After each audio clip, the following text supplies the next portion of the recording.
de rester fidèles à Télé 50. Bienvenue à ce journal. À la une de l'actualité, après la participation de la RDC au sommet États-Unis-Afrique, le porte-parole du gouvernement a fait le point. Lambert Mende a rappelé le caractère purement économique de cette rencontre organisée par l'administration Obama pour se rapprocher de l'Afrique. Répondant aux propos de Russ Feingold, le porte-parole du gouvernement a indiqué que le diplomate américain n'a pas à se substituer aux institutions nationales congolaises. C'était de triompher de cette image. Fraîchement rentré de Washington, le ministre Mende était déjà face à la presse ce vendredi pour faire le point sur la participation de la RDC au forum USA-Afrique. Un forum économique organisé par l'administration Obama qui tient à se rapprocher de l'Afrique, un continent qui a montré les grands signes de son émergence. Le président Barack Obama lui-même a clairement mis en perspective le sommet dont il a pris l'initiative en lui attribuant 3 objectifs essentiels. 1. L'intégration économique de l'Afrique. 2. La promotion des pratiques de bonne gouvernance. 3. Le renforcement des relations sécuritaires entre l'Afrique et les États-Unis. Je n'ai pas entendu Congo. Je n'ai pas entendu RDC.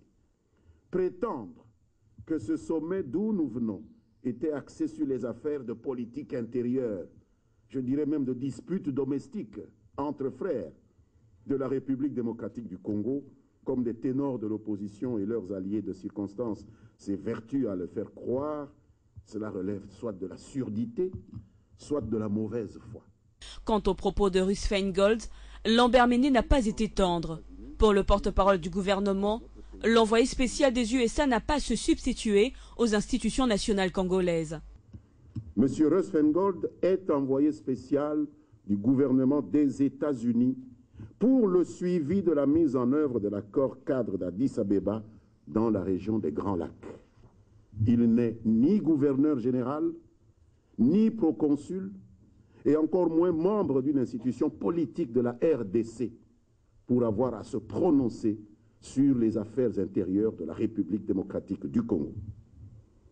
Ces interférences intempestives dans les questions de politique intérieure relèvent d'une véritable usurpation de qualité que le gouvernement condamne.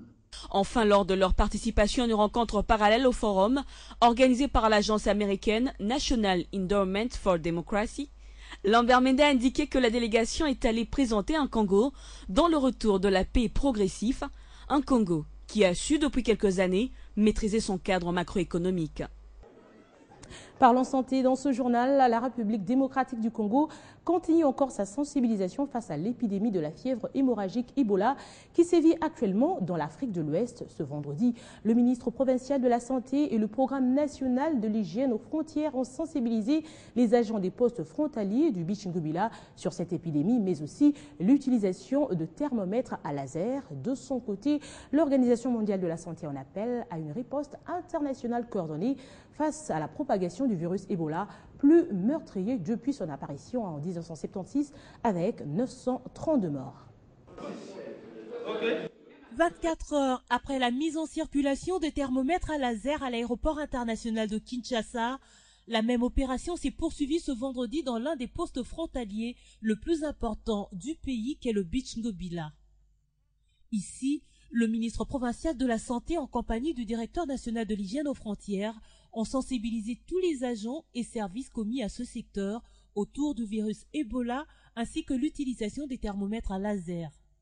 Aucun cas détecté jusqu'à présent en République démocratique du Congo, mais le gouvernement accentue encore la mobilisation à travers le pays pour ne plus tomber dans cette tragédie mortelle comme dans le passé.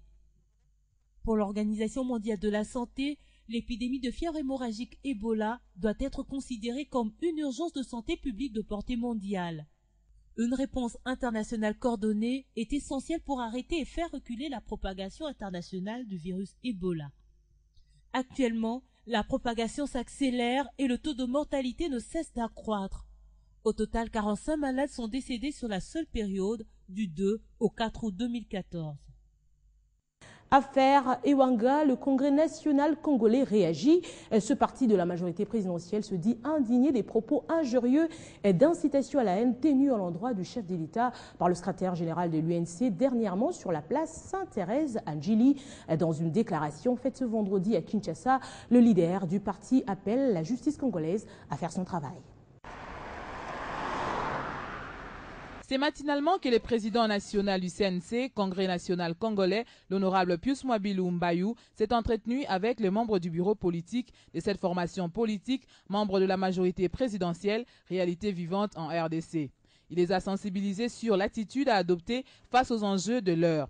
Ne pas céder à la provocation, s'unir et travailler pour le bien de la République, car, a-t-il dit, la politique s'est faite autour des idées. Puis est venu le grand rassemblement. Membres du bureau politique, sectionnaires et cellulaires étaient au rendez-vous. À l'ordre du jour, la déclaration politique du CNC, à travers laquelle Pius Mwabilou Mbayou Mukala a fustigé les injures contre le chef de l'État et l'incitation à la haine. Le Congrès national congolais condamne avec véhémence les insultes et les incitations à la haine à l'endroit du chef de l'État, président de la République, autorité morale de la majorité présidentielle. Le Congrès national congolais attire l'attention de tous les opérateurs politiques qui prêchent la haine, qui prêchent l'alternance qu'est la liberté d'expression. Et cette liberté d'expression n'est pas à confondre avec la liberté de diffamation. Le Congrès national congolais est décidé à faire échec et à neutraliser politiquement tout individu ou tout groupe d'individus qui se servira des méthodes de la jungle pour tenter un putsch ou un passage en force contre les institutions démocratiquement installées en République démocratique du Congo.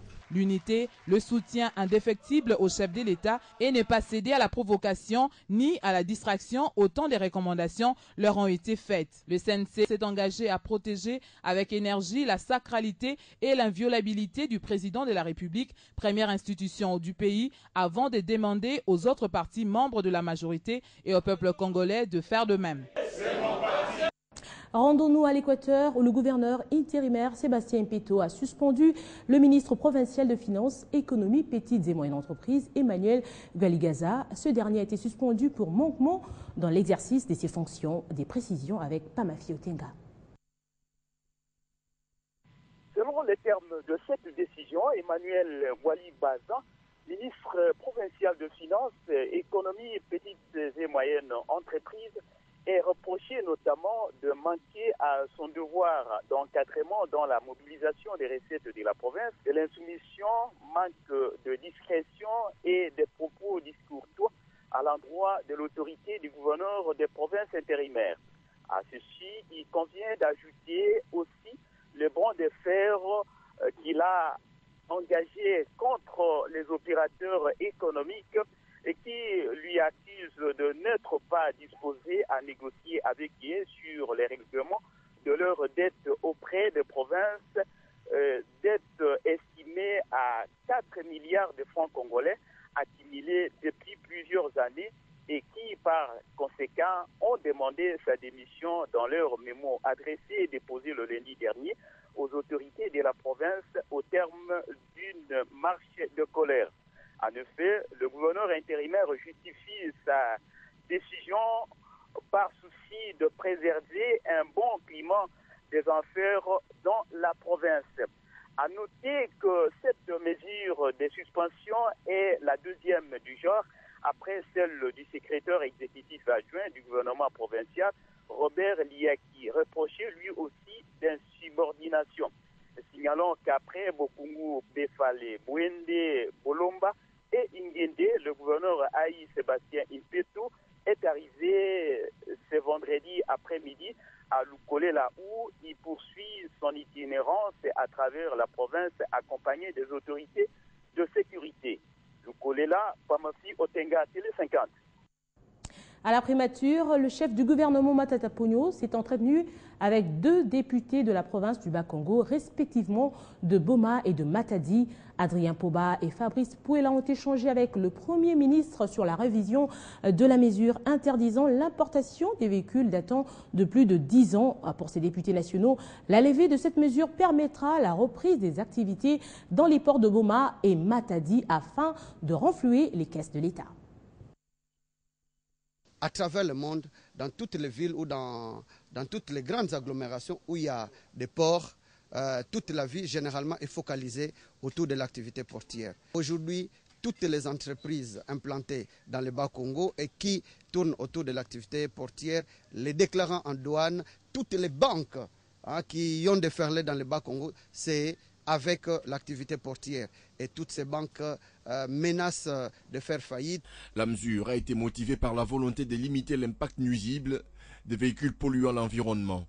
Et les décrets du Premier ministre Matata Ponyo indiquent que tout véhicule d'occasion mis en circulation avant 2002 sera soit réexporté, soit détruit au moment de son dédouanement, aux frais du transitaire ou du transporteur. Personnellement, lors de la présentation du budget 2012, j'avais soulevé ce problème-là de l'interdiction de l'importation de véhicules fabriqués avant 2002. Suspendre l'importation de véhicules pour le port de Boma et de Matadi, c'est comme suspendre l'exploitation des minéraux à l'est du pays. À la primature, les 2 députés plaident pour que le gouvernement revienne sur sa décision. Se sont-ils entendus avec les chefs du gouvernement? On n'a pas suffisamment trouvé presque un lieu commun. Selon certaines langues, la plupart des véhicules importés pour assurer les transports dans la capitale congolaise sont en circulation depuis plus d'1 décennie. Ici à Kinshasa, le gouvernement ne croise pas non plus les bras. Une usine de montage des véhicules est en gestation. Au Nord Kivu, le président de la Commission électorale nationale indépendante poursuit sa visite de travail. Ce vendredi, l'abbé Apollinaire Malumalu a échangé avec des cadres politico-administratifs et les responsables des entreprises de la province sur le processus électoral en RDC. Martial Bendelou pour des précisions. C'est la place La Joie Plaza de Goma qui a servi de cadre pour cette rencontre. Le président de la Commission électorale nationale indépendante a sensibilisé ses interlocuteurs sur le processus électoral en cours en République démocratique du Congo, ses enjeux, ses défis et ses perspectives. Parmi les participants, les chefs coutumiers. L'un d'entre eux, Mwami Sambili Bamukoka, chef de la chefferie de Restaling dans le territoire de Béni, a dit avoir accueilli positivement le message de l'abbé Apollinaire Malumalu, tout en évoquant que beaucoup reste encore à faire pour l'effectivité des élections urbaines, municipales et locales au pays. Cette autorité coutumière se plaint par ailleurs de ce qu'il appelle grignotage de leurs entités, les chefferies notamment, en faveur de nouvelles entités au nom de la décentralisation dit-elle. Toutefois, cette autorité a promis donc de sensibiliser à son tour ses administrés sur la même thématique, le processus électoral en RDC. Après le cadre politico-administratif et les responsables des entreprises, le calendrier du travail du président de la CENI prévoit d'autres rencontres avec les autres couches de la population de la province du Nord Kivu, toujours à Goma. Ce samedi, Malumalu devra échanger avec les forces vives et lundi prochain, il sera le tour des partis politiques, toutes tendances confondues, annonce un communiqué du protocole. Martial Bendelo, Butembo, et le 50.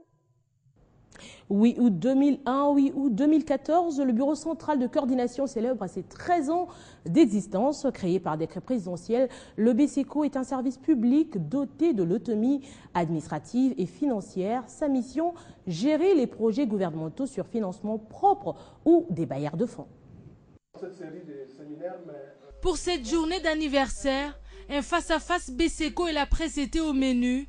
Une manière pour la direction des services d'évaluer les objectifs leur assignés. Effectivement, nous n'avons pas de... Ces structures de partenariat entre la RDC et les bailleurs a durant toutes les années de son existence, parallèlement à sa mission générale, mis en œuvre un vaste programme de renforcement des capacités de l'administration publique. 13 ans de dur labeur, 13 ans d'accompagnement de la République dans son effort de développement.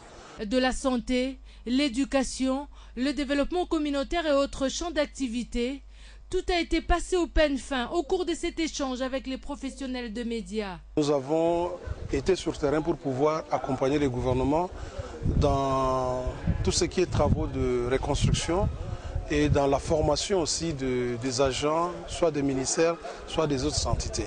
Au regard des réalisations et de la qualité de projets mis sur pied, le BCECO s'est dit satisfait de son bilan. Nous pensons que nous avons beaucoup travaillé, nous avons beaucoup appris et ce que nous avons appris, nous sommes en train de le partager. Et ce qui fait que nous avons encore la confiance du président de la République, du gouvernement pour pouvoir avoir de nouvelles missions.